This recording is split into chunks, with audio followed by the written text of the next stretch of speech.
नमस्कार दोस्तों, मैं रंजना कालरा आपका अपने चैनल पर स्वागत करती हूं। मैं फिर से हाजिर हूं एक नई वीडियो के साथ। आशा करती हूं आपको वीडियो पसंद आएगी। बोलो सियापति रामचंद्र महाराज की जय। फिर उन्होंने कौशलाधीश राजा दशरथ जी की पूजा कर उन्हें महादेव जी के समान जानकर कि दूसरा कोई भाव ना था, तदंतर उनके संबंध से अपने भाग्य और वैभव के विस्तार की सराहना कर के हाथ जोड़कर विनती की और बड़ाई की।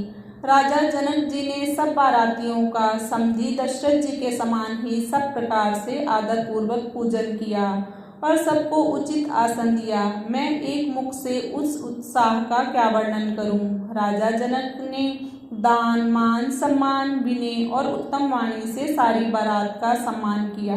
ब्रह्मा विष्णु शिव दिक्पाल और सूर्य जो श्री रघुनाथ जी का प्रभाव जानते हैं, वे कपट से ब्राह्मणों का सुंदर वेश बनाए बहुत ही सुख पाते हुए सब लीला देख रहे थे। जनक जी ने उनको देवताओं के समान जानकर उनका पूजन किया और बिना पहचाने भी उन्हें सुंदर आसन दिया।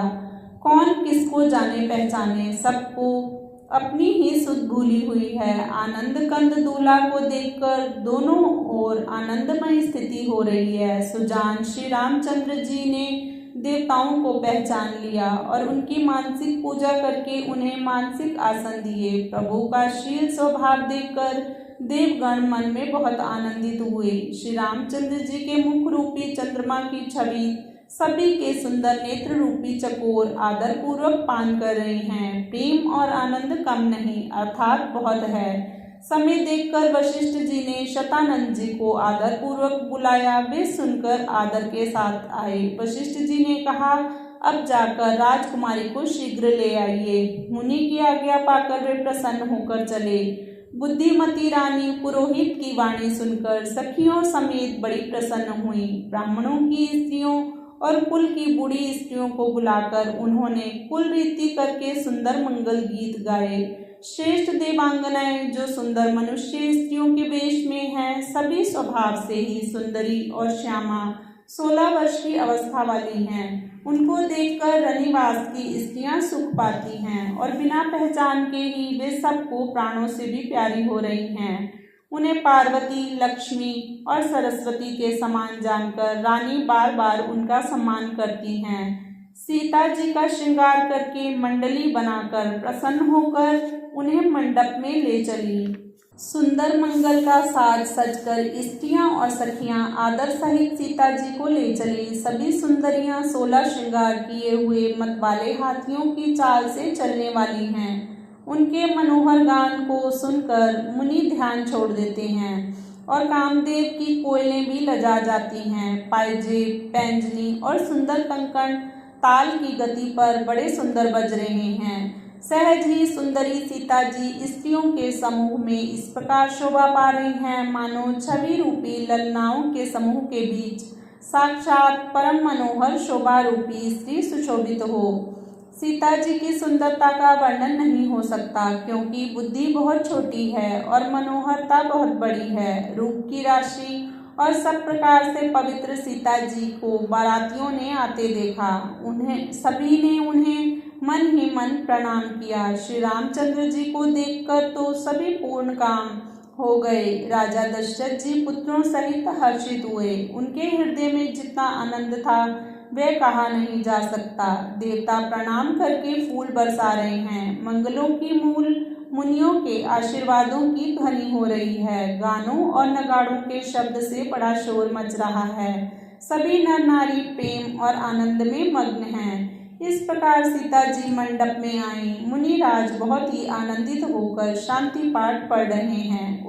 उस अवसर की सब रीति व्यवहार और कुलाचार दोनों कुल गुरुओं ने किए। कुलाचार करके गुरु जी प्रसन्न होकर गौरी जी, गणेश जी और ब्राह्मणों जी की पूजा कर रहे हैं। देवता प्रकट होकर पूजा ग्रहण करते हैं, आशीर्वाद देते हैं और अत्यंत सुख पा रहे हैं। मधु पर्क आदि जिस किसी भी मांगलिक पदार्थ की मुनि जिस समय भी मन में इच्छा मात्र करते हैं, सेवक गण उसी समय सोने की परातों में और कलशों में भरकर उन पदार्थों को लिए तैयार रहते हैं। स्वयं सूर्य देव प्रेम सहित अपने कुल की सब रीतियां बता रहे हैं और वे सब आदर पूर्वक की जा रही हैं। इस प्रकार देवताओं की पूजा कराकर मुनियों ने सीता जी को सुंदर सिंहासन दिया। श्री सीता जी और श्री राम जी का आपस में एक दूसरे को देखना तथा उनका परस्पर प्रेम किसी को लख नहीं पड़ रहा है।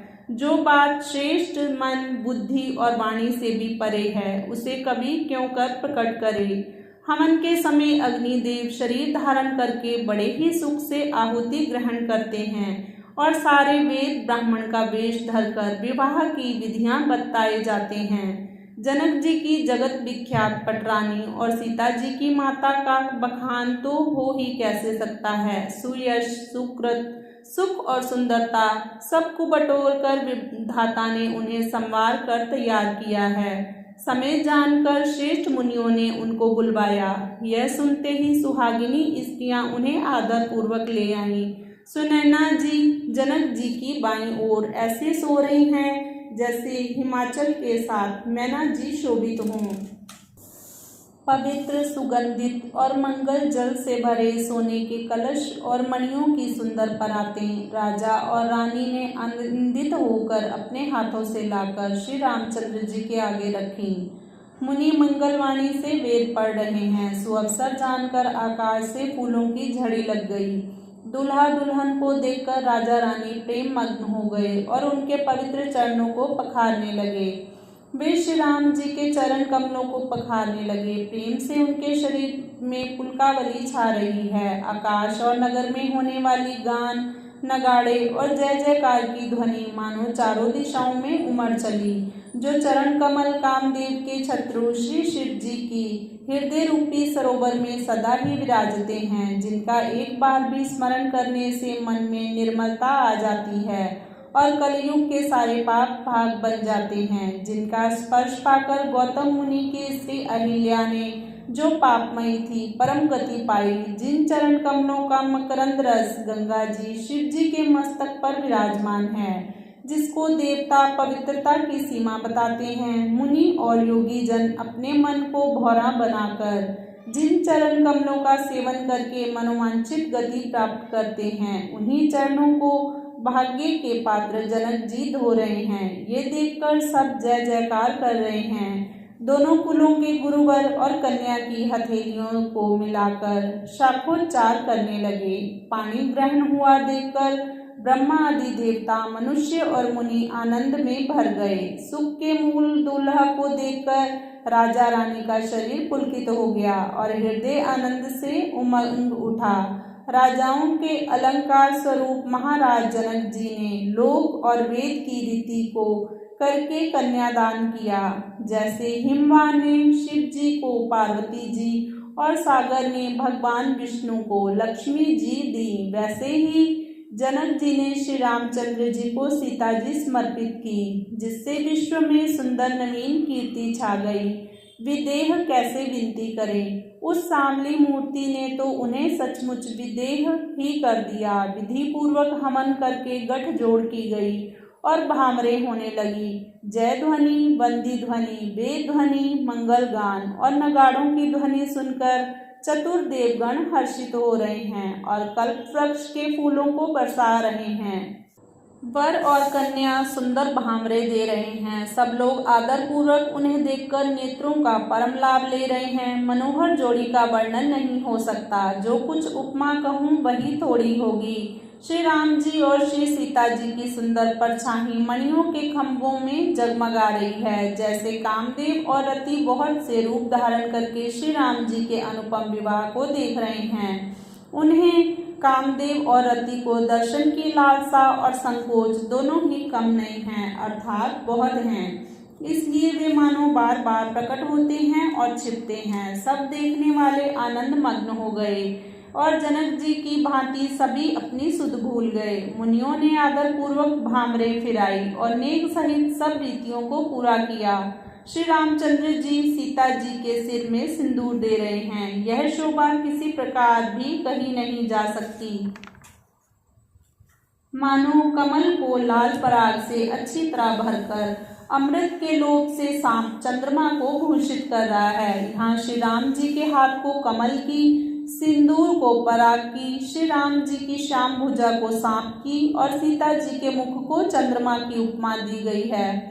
फिर वशिष्ठ जी ने आज्ञा दी, तब दूल्हा और दुल्हन एक आसन पर बैठ गए। श्री रामचंद्र जी और जानकी जी श्रेष्ठ आसन पर बैठे। उन्हें देखकर दशरथ जी मन में बहुत आनंदित हुए। अपने सुकृत रूपी कल्प वृक्ष में नए फल देखकर उनका शरीर बार बार पुलकित हो रहा है। 14 भुवनों में उत्साह भर गया। सबने कहा कि श्री रामचंद्र जी का विवाह हो गया। जीव एक है और यह मंगल महान है। फिर भला वह वर्णन करके किस प्रकार समाप्त किया जा सकता है।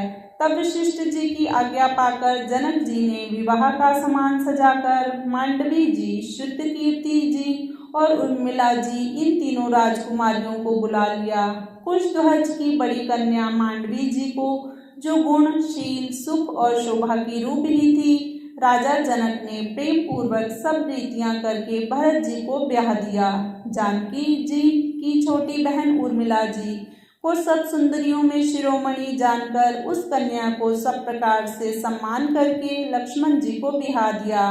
और जिनका नाम श्रुतकीर्ति है और जो सुंदर आंखों वाली, सुंदर मुख वाली, सब गुणों की खान और रूप तथा शील में उजागर है, उनको राजा ने शत्रुघ्न को ब्याह दिया। दूल्हे और दुल्हने परस्पर अपने अपने अनुरूप जोड़ी को देखकर सकुचाते हुए मन में हर्षित हो रही हैं।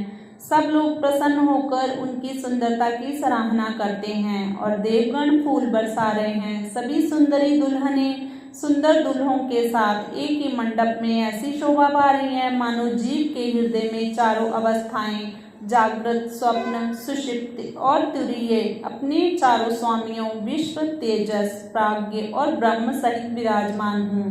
सभी पुत्रों को बहुओं सहित देखकर अवध नरेश दशरथ जी ऐसे आनंदित हैं मानो वे राजाओं के शिरोमणि क्रियाओं, यज्ञ क्रिया, श्राद्ध क्रिया, योग क्रिया और ज्ञान क्रिया सहित चारों फल, अर्थ, धर्म, काम और मोक्ष पा गए हों। श्री राम जी के विवाह की जैसी विधि वर्णन की गई, उसी रीति से सभी राजकुमार बिहारे गए। दहेज की अधिकता कुछ कही नहीं जाती। सारा मंडप सोने और मणियों से भर गया। बहुत से कंबल, वस्त्र और भांति भांति के विचित्र रेशमी कपड़े जो थोड़ी कीमत के ना थे, तथा हाथी, रथ, घोड़े, दास दासियां और गहनों से सजी हुई कामधेनु सरीखी गायें, अनेक वस्तुएं हैं जिनकी गिनती कैसे की जाए, उनका वर्णन नहीं किया जा सकता। जिन्होंने देखा है वही जानते हैं। उन्हें देखकर लोकपाल भी सिहा गए। अवध राज दशरथ जी ने सुख मानकर प्रसन्न चित्त से सब कुछ ग्रहण किया। उन्होंने वह दहेज का सामान याचकों को जो जिसे अच्छा लगे दे दिया।